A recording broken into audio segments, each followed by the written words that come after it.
Thank you so much for taking time to speak with me. Definitely.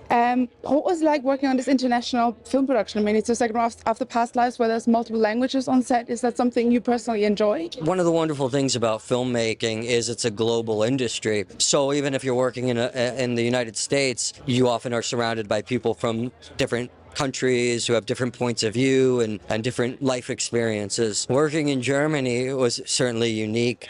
This was my first time doing a feature in Germany. It was great, but I think at the end of the day, when you're working with artists and creative people who are really dedicated to telling a story as authentically and boldly as possible, then that's what at the end of the day makes it exciting to be an actor. And since it's based on a true story, how much research process was involved for you preparing for the part? Each job is different, the amount of research you do.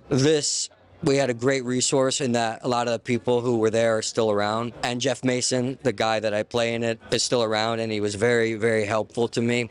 So I did a lot of research. I shadowed at CBS Sunday Sports for a month and a half, went to sports games and was sat in the booth. Really learned how to call shows and how directors and producers of those shows function.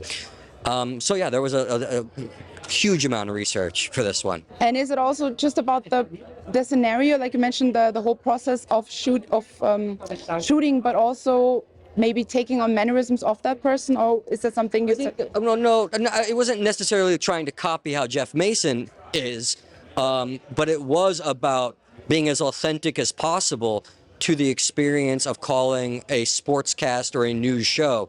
It's a very unique language, and anyone who steps in those rooms quickly understands it's kind of a club that if you haven't been there and you don't know it, then you can't.